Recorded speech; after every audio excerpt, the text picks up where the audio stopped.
அனைவருக்கும் வணக்கம். தெய்வீக பலன்கள் சேனல் சார்பாக தங்களை அன்புடன் வரவேற்கிறோம். இன்று நம் காணொலியில் காண விரும்புவது சபரிமலையின் 18ஆம் படிகளின் ரகசியங்கள் என்ன என்பதை பற்றி இந்த காணொலியில் பார்க்கலாம். வாருங்கள் காணொலிக்கு செல்லலாம். மறக்காமல் ஒரு சப்ஸ்கிரைப் செய்யவும். சத்தியம் காக்கும் சத்தியமான பொண்ணு 18ஆம் படிகள் என்ற அடைமொழிகள் சபரிமலையில் உள்ள 18 படிகளுக்கும் உண்டு. ஐயப்பன் சுவாமியின் அந்த மலையில் எழுந்தருளும் சமயம் ஐயப்பனாய் அவதரித்த மணிகண்டனுக்கு கோவில் எழுப்பிய போது கோவிலின் ஞான பீடத்திலேயே அமர ஐயப்பன் எழுந்தருளினார். அப்போதுதான் 18 படிகளும் உருவானது குறிப்பிடத்தக்கது. அதாவது ஐயப்ப பெருமான் அவதரித்ததில் 12 வயது பாலகனாக ஐயப்பன் உள்ளதனால் சிறு வயதினராக நடந்து வரும் ஐயப்பன் உயரமாக அமர்ந்திருக்கும் ஞான பீடத்தில் ஏறி அமர சிரமப்படக்கூடாது என்ற தெய்வீக எண்ணத்தில் அங்கு கூடியிருந்தோர் தேவர் கூட்டத்தில் உள்ள 18 தேவதைகள் தரையிலிருந்து கோவில் பீடம் வரை படிக்கட்டுகளை போல வரிசையாக படுத்து கொண்டனர்.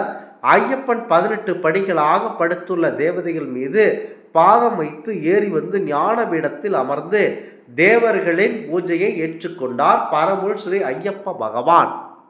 இப்படி எண்ணிக்கை முறையில் பதிக்கப்பட்ட 18 படிகளானது மகாவிஷ்ணுவின் மறு அவதாரமான பரசுராமனின் கரங்களால் பூஜிக்கப்பட்டு தெய்வாம்சம் பெற்று சத்தியமான பொண்ணுகளால் 18ஆம் படிகளாக இன்று கம்பீரமாக கேரள மாநிலத்தில் காட்சியளிக்கிறது. சபரிமலையில் 18 படிகளும் மிகவும் தெய்வ முக்கியத்துவம் வாய்ந்ததாக புராண வரலாறு கொண்டது. பல ஆயிரம் ஆண்டுகள் வருஷத்திற்கு முன்பே பரசுராமரால் அகத்தியர் முன்னிலையில் பந்தல ராஜாவால் இந்த 18 படிகள் கட்டப்பட்டது. இந்த 18 படிகள் மூலமாகத்தான் மணிகண்டனாகிய ஸ்ரீ பரம்பொருள் ஐயப்பன் கோவிலுக்கு ஏறி சென்று அங்கு ஏற்கனவே பிரதிஷ்டை செய்யப்பட்டிருந்த ஐயப்பன் விக்கிரகத்தில் ஐக்கியமானார். 18 என்ற கணக்கு வந்த விதம் பற்றி பல்வேறு தகவல்கள் இருக்கின்றன. இந்திரியங்கள் 5, புலன்கள் 5, கோஷங்கள் 5, குணங்கள் 3, மொத்தம் 18 என்பர். இந்திரியங்கள் கண், காது, மூக்கு, நாக்கு, கை, காலாகும். 5 புலன்கள் பார்த்தல், கேட்டல், சுவாசித்தல், ருசித்தல், ஸ்பரிசித்தல். கோஷங்கள் 5 அம்மைதோ கோஷம், பிராமணய கோஷம், மனோமய கோஷம், ஞானமய கோஷம், ஆனந்தமய கோஷமாகும். 3 குணங்கள் சத்துவ குணம், ராஜகுணம், தமோ குணமாகும். அதாவது நாங்கள் கூறிய 18ஐயும் கட்டுப்படுத்தி ஜெபித்து இந்த 18 படிகளையும் கட்டுபவர் மட்டுமே ஐயப்பனின் முழு அருளை பெற முடியும் என்பது ஐதீகமாகும். குறிப்பாக பகவத்கீதை 18 பாகங்கள், புராணங்கள் 18, குருச்சேத்திர போர் நடந்த நாட்கள் 18 என கூறுவர். இது தவிர 18 என்ற எண்ணுக்கு வேறு சில சிறப்புகளும் கூறுகிறார்கள்.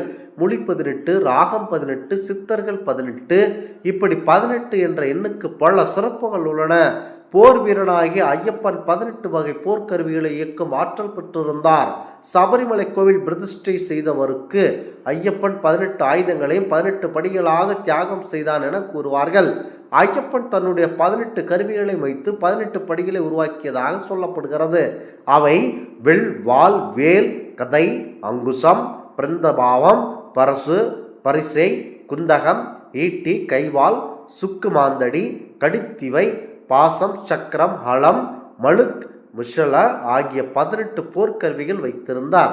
சரீர சாஸ்திர அமைப்பின்படி உடல் அமைப்பு முதுகுத்தண்டில் ஆரம்பித்து 1 மூலாதாரம், 2 சுவாதிஷ்டானம், மணிப்பூரகம், அநாதகம், வம்பி, விஸ்வத்தி, அங்கத, பிந்து, அந்தார சக்கரம், ரோகிணி, நாகம், சந்தாரம், சக்தி, வியனிக, சமண, மகாபிந்து, உண்மன, சக்கரஹாரம் என்ற யோக சாஸ்திர ரகசியம் 18 மூலம் அறிவிக்கப்படுகிறது என கூறுவார்கள். இப்பேற்பட்ட மகிமை வாய்ந்த படிகளின் தெய்வீக தன்மை காப்பாற்றவும் முறையாக விரதம் இருந்து படியொருவோர் நல்ல பயன்களை பெறவும் சரியான விரதம் இல்லாமல் இந்த படிகளை கட்டுபவர்களால் ஏற்றப்படும் அபாரசத்திற்கு பாரமாகவும் தான் படி பூஜை நடக்கிறது. இந்த படிகளில் வீற்றிருக்கும் ஒவ்வொரு தேவதைக்கும் தனித்தனியாக ஆவாகனம் என்ற கோட்சோப சார பூஜை செய்து 18 படிகளின் புனித தன்மையை இன்றளவும் காத்து வருகின்றனர். சத்திய தர்மங்கள் வடிவில் கடுத்த சுவாமி, கருப்பண்ண சுவாமி, கருப்பாய் அம்பாள் ஆகிய காவல் தெய்வங்களாக காத்து வருகின்றனர். மனதில் பக்தியின்றி நிமிஷங்களை குறைவாக கொண்ட பக்தர்கள் அந்த 18 தேவதைகள் மீது கால் வைக்க நினைத்தால் மேல் சொன்ன காவல் தெய்வங்கள் அத்தகைய பக்தர்களுக்கு துன்பங்களையும் கஷ்டங்களையும் ஏற்படுத்தி தருவார்கள். இந்த படிகளுக்கு தந்திர முறையில் மாதம் பூஜை செய்து படிகள் மகிமையும் புனித தன்மையும் புனராதாரம் செய்கின்றனர். சபரிமலையில் 18 மலைகளால் சூழப்பட்ட புண்ணிய சேஸ்திரமாகும். இந்து மத ஆச்சாரப்படி சபரிமலைக்கு போக முன்பு சில முக்கிய கோவில்களை சேஸ்திரங்களை தரிசித்து விட்டுத்தான் போக வேண்டும். கோவிலை சுற்றியுள்ள 18 மலை தெய்வங்களை குறிப்பதுதான் 18 படிகளாகும். சபரிமலையை சுற்றி 18 மலைகள் உள்ளன. அந்த 18 மலை தெய்வங்கள் 18 படிகளாக ஐயப்பன் சன்னதிக்கு முன்பதாக இருப்பது மிகவும் விசேஷமானதும். இந்த 18 படிகளை தங்க கவசமிட்டு தகடு வேயும் பணி 1985 ஆண்டு அக்டோபர் 30 நடந்தது. இதற்காக திருவாங்கூர் தேவஸ்தானத்தினர் 10 கிலோ தங்கம், 30 கிலோ வெள்ளி மற்றும் பித்தளை, ஈயம், செம்பு போன்ற உலோகங்களை கொடுத்தனர். தற்சமயம் படிகள் தேங்காய் உடைக்க அனுமதி இல்லை. பக்கவாட்டு சூரில் தான் தேங்காய் உடைக்க வேண்டும். 18 படிகளுக்கும் இப்படி பலவிதமான விசித்திரமான அதிசயங்கள் இருக்கின்றன. 18 படிகள் 18 வகையான தத்துவங்களை குறிப்பதாகவும் கூறுகின்றன.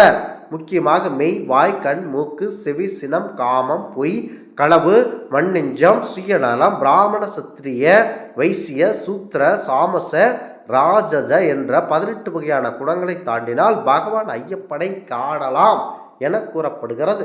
இந்த ஆன்மீக தகவல் உங்களுக்கு பிடித்து இருந்தால் தெய்வீக பலன்கள் சேனலை கண்டிப்பாக சப்ஸ்கிரைப் செய்து கொள்ளவும். மீண்டும் ஒரு நல்லதொரு காணொளி உங்களை சந்திக்கிறோம். நன்றி, வணக்கம்.